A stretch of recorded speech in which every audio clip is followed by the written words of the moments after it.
Olá, seja muito bem-vindo. Eu sou Antônio Neto e este é o Em Crônica, o canal que fala de política e economia com humor e irreverência, sem papas na língua, de maneira crítica e reflexiva, sem enrolação nem a manipulação da já conhecida imprensa militante. No vídeo de hoje, vamos ver. No Brasil, há uma tradição curiosa. Enquanto a figura do presidente carrega o peso da caneta, a primeira-dama costuma se mover nos bastidores, discreta e confiável, aparecendo apenas em ocasiões protocolares ou eventos humanitários. Mas com Rosângela da Silva, a Janja, a história seguiu outro roteiro. Ao invés da discrição, veio o exibicionismo. Ao invés da elegância, veio o protagonismo forçado e a breguice. E assim nasceu uma das figuras mais caricatas do atual desgoverno do presidente Luiz Inácio Lula da Silva. Tudo isso e muito mais, em 5 segundos.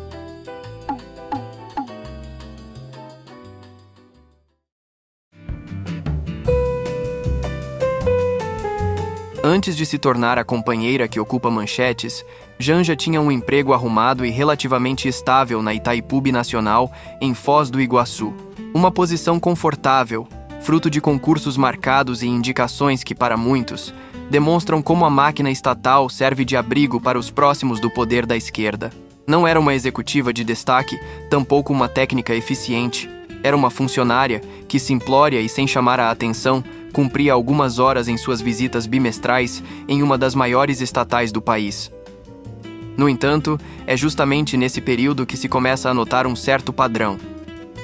A proximidade com o PT, militante, sempre orbitando ao redor da máquina esquerdista, Janja foi se aproximando cada vez mais da cúpula do partido.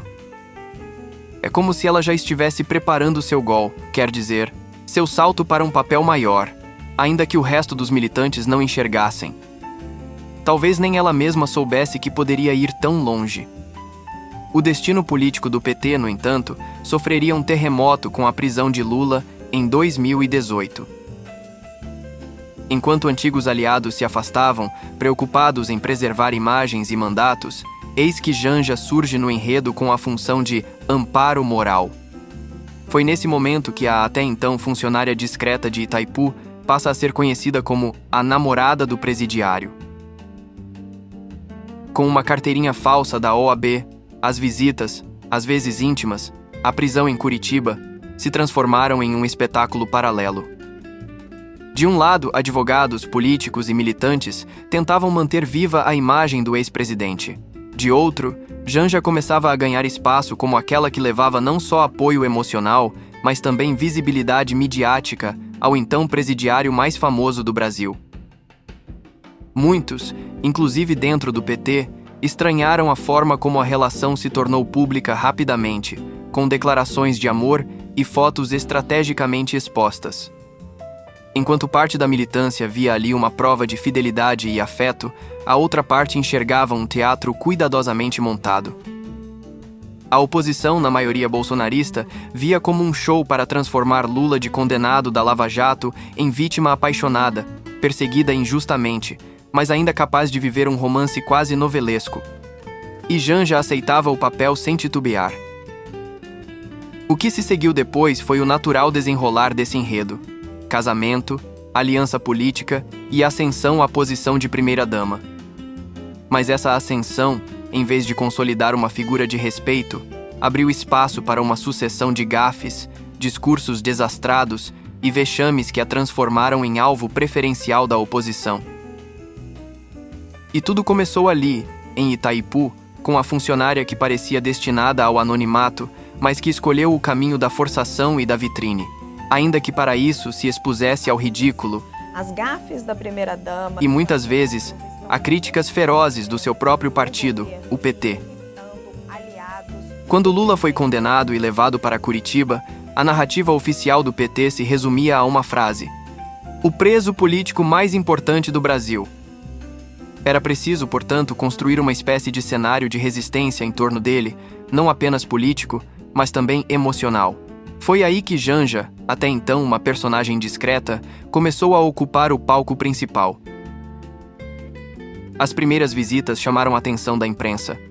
Militantes chegavam com bandeiras, faixas e gritos de guerra. Mas no meio da confusão, lá estava ela, destacando-se como a fiel companheira, aquela que atravessava filas, abraçava militantes e sempre se colocava como a presença feminina que trazia um sopro de humanidade ao ex-presidente. O presidiário, condenado em várias instâncias, agora ganhava uma moldura de romance e, junto dela, o contorno de um homem simples, capaz de amar e de ser amado, como se a narrativa tentasse transformar o réu em símbolo de bondade e sensibilidade humana. Não demorou para que críticos apelidassem Janja de primeira-dama de cela. Era uma maneira de ironizar a forma como ela assumiu o papel de porta-voz não oficial, dando entrevistas, falando com militantes, posando para fotos e utilizando a cadeia como palanque. Enquanto advogados discutiam estratégias jurídicas, Janja construía um outro tipo de defesa: a narrativa sentimental. O Brasil acompanhava com um misto de perplexidade e cansaço. Enquanto a Lava Jato expunha escândalos bilionários de corrupção, o noticiário político também trazia notas açucaradas sobre o romance florescendo atrás das grades. Para os simpatizantes, era bonito. Mostrava que Lula não estava sozinho. Para os opositores, era mais uma peça de teatro digna de novela mexicana. E a verdade é que Janja parecia gostar dos holofotes. A cada visita, surgiam detalhes calculados. A roupa, a fala emocionada, os gestos de solidariedade, pequenas encenações que alimentavam a militância e reforçavam o tom de vitimização do líder encarcerado. Não era apenas uma mulher apaixonada, era uma militante assumindo a função de construtora da narrativa afetiva do PT. Embora alguns digam que ela já era amante de Lula antes mesmo da prisão, o fato é que a transição foi rápida. De funcionária de Itaipu, quase invisível, Janja se tornou uma figura reconhecida nacionalmente, mencionada em colunas políticas, em programas de TV e até em notas de fofoca. A imagem estava feita, a companheira do preso. O passo seguinte era previsível. Após incansáveis manobras políticas e jurídicas do STF, Lula sai da prisão. A seu lado não tinha apenas uma namorada, mas alguém que desempenharia um papel crucial em sua reconstrução pública. O casamento viria em breve, e com ele, a projeção de Janja para a cena nacional, não mais como visitante de cela, mas como primeira-dama oficial do Brasil. Mas havia um detalhe incômodo. Se até ali Janja servia como personagem de uma narrativa de vitimização, agora teria que provar que tinha estatura para o posto. E foi nesse ponto que os problemas começaram a se multiplicar. Afinal, a vitrine da política é cruel, e cada deslize, cada palavra mal colocada, cada gafe, vira combustível para a oposição. E Janja parecia ter um talento natural para transformar pequenos gestos em grandes vexames. Se as visitas em Curitiba já tinham dado a Janja uma aura de protagonista, o casamento com Lula, realizado em maio de 2022, foi o grande salto para o estrelato político. Não foi um evento íntimo, reservado para amigos próximos. Ao contrário, virou espetáculo. Convidados selecionados, imprensa ansiosa e uma cobertura midiática que parecia mais digna de reality show do que de uma cerimônia privada. Enquanto Lula tentava vender ao eleitorado a imagem de renovado e apaixonado, Janja surgia como uma espécie de musa da esquerda. É claro que tendo outras esquerdistas como referência. Vestidos caros, discursos emotivos, fotos ensaiadas, tudo estrategicamente pensado para reforçar a narrativa de um presidente que, após anos de cela, renascia ao lado da mulher que lhe deu força e esperança. Mas a lua de mel com a opinião pública durou pouco. A primeira-dama começou a acumular momentos que, longe de agregar respeitabilidade, renderam manchetes de constrangimento. Janja queria ser muito mais do que Michele Bolsonaro ou simplesmente a esposa do presidente. Desejava ser protagonista ativa, quase uma espécie de co-presidente, e foi exatamente nesse ponto que se multiplicaram os deslizes. O estilo ostentação. Logo nos primeiros meses, surgiram críticas ao estilo ostentatório da nova primeira-dama. Em meio a um país em crise, com preços de produtos subindo nas prateleiras dos supermercados, graças à inflação corroendo salários e famílias endividadas, Janja desfilava em eventos com roupas e acessórios de grife, na maioria das vezes, com valores inacessíveis ao brasileiro de classe média. Isso sem contar as inúmeras viagens com aviões da Força Aérea Brasileira. A imprensa e a oposição não perdoaram. A companheira do povo parecia mais interessada em desfiles de moda do que em representar com sobriedade o cargo que agora ocupava. Os discursos desastrosos. Outra frente de vexames veio dos discursos improvisados. Hello, Global Citizens! Eu não estou aí hoje... Ao tentar se posicionar como figura política, Janja frequentemente escorrega em frases mal construídas, palavras pronunciadas de forma errada, declarações exageradas e até gafes históricas. Muitas de suas falas soam como slogans vazios, carregados de militância, mas sem profundidade ou clareza. Para a oposição, cada microfone dado a ela era um convite ao desastre. Ou alegria para alguns. Eu não tenho medo de você, inclusive. Boa! Fuck you, Elon Musk. A disputa por holofotes. Não satisfeita em ser apenas primeira-dama decorativa, Janja começou a disputar espaço político, incomodando ministros e até aliados próximos de Lula. Bastidores em Brasília registraram incômodos com a presença constante da primeira-dama em reuniões e viagens oficiais, sempre exigindo um protagonismo que destoava do protocolo.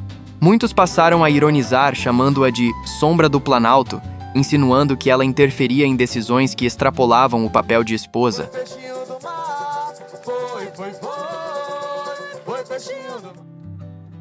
Vexames públicos. Entre gafes protocolares, erros de etiqueta diplomática e momentos de estrelismo em cerimônias oficiais, Janja se tornou quase que uma aliada da oposição. Episódios como o vídeo no Central Park, em Nova York, discursos em eventos internacionais, onde buscava aparecer mais que autoridades estrangeiras, e comentários considerados inadequados em situações delicadas, reforçaram sua imagem de figura despreparada para o papel que insistia em desempenhar. De namorada do preso à primeira-dama problemática, Janja atravessou o limite tênue entre apoio pessoal e protagonismo político. E nesse movimento, em vez de fortalecer a imagem do governo, acabou criando um flanco aberto para críticas constantes. Para muitos, ela deixou de ser apenas a esposa de Lula para se tornar um dos símbolos de vexame do atual governo. E, ironicamente, quanto mais tenta brilhar, mais combustível oferece para a oposição. Trilhado um caminho, tinha abrido aquele caminho, aquela trilha. A primeira-dama como fardo político. O roteiro da ascensão de Janja é um retrato fiel da própria tragédia política brasileira. Do anonimato em Itaipu ao estrelismo forçado no Planalto, ela atravessou cada fase carregada de simbolismo, discursos emocionados e uma sequência interminável de gafes. O que poderia ter sido uma história de apoio silencioso e dignidade acabou se tornando uma vitrine de vexames. Relembrando a trajetória, vemos os pontos de virada com clareza. Primeiro, a funcionária da Itaipu, ligada de maneira discreta ao PT, que já aproveitava a segurança de um emprego estatal. Depois, a transformação em namorada de presidiário, com visitas a Lula em Curitiba transformadas em espetáculo midiático, elevando sua imagem a um patamar nacional. Em seguida, o casamento apoteótico, que consolidou sua posição de primeira-dama e abriu as portas para um estrelismo que, em vez de somar, drenou credibilidade. O problema central é que Janja nunca pareceu compreender os limites do papel que ocupa. Diferente de primeiras-damas que, com discrição e elegância, se dedicaram a causas sociais e humanitárias, ela preferiu se lançar como protagonista política, disputando espaço com ministros, aparecendo em cerimônias oficiais como se fosse autoridade e buscando uma visibilidade que muitas vezes ofuscava o próprio presidente. Os vexames repetidos. Não foram poucos os episódios constrangedores. Declarações improvisadas que soaram arrogantes, erros protocolares em eventos internacionais, roupas de grife em momentos de crise econômica, comentários em redes sociais que geraram polêmica. A lista se acumula como um inventário de gafes. Cada deslize virou munição para a oposição e piada para o cidadão comum. Se Lula buscava se reconstruir como estadista, Janja trabalhava na contramão, reforçando a caricatura de um governo mais preocupado com narrativa e imagem do que com resultados concretos.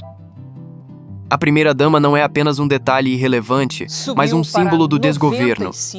Ostentação em tempos de dificuldade, protagonismo vulgar em vez de sobriedade, emoção no lugar de racionalidade. De apoio a peso. No início, sua presença foi útil. O romance com Lula humanizou o ex-presidente na prisão, ajudando a militância a se unir em torno da narrativa de uma injustiça praticada pela Lava Jato. Mas uma vez consolidada no Planalto, a mesma visibilidade que antes era uma vantagem se tornou um peso. Ao invés de fortalecer, desgastou. Ao invés de agregar, depôs contra. Hoje, Janja carrega a marca de primeira-dama vexatória. Uma figura que insiste em disputar holofotes, mas que entrega apenas munição para a oposição e constrangimento para aliados. Sua trajetória é um lembrete cruel de que nem sempre o caminho da vitrine é o melhor. Na maioria das vezes, o silêncio e a discrição falam mais alto para o povo. Ironia das ironias. Lula, que tantas vezes tentou se vender como homem simples do povo, encontrou na própria esposa a contradição viva dessa imagem. Enquanto ele busca sustentar um discurso popular, ela encarna a ostentação, a vaidade e a necessidade constante de aparecer e ser aplaudida. E assim, Janja deixa sua marca na história não como a companheira discreta que fortalece, mas como a primeira-dama que virou um fardo, lembrada mais por seus vexames do que por qualquer contribuição positiva que possa ter feito. Não me lembro de nenhuma, mas coloque aí nos comentários se você se lembra de algo positivo que a Janja fez. Ela é um retrato fiel de um desgoverno que se esforça para vender grandeza e igualdade, mas tropeça em sua própria encenação e narrativa. E assim termina nosso vídeo de hoje. Muito obrigado por assistir até o final. Se você gostou deste vídeo e fez sentido para você, deixe o seu like para fortalecer o canal. Inscreva-se e ative o sininho para não perder as próximas crônicas e, claro, conte aqui nos comentários qual o trecho desse vídeo chamou mais a sua atenção. A sua opinião é o que dá vida a este canal. Um grande abraço e até a próxima!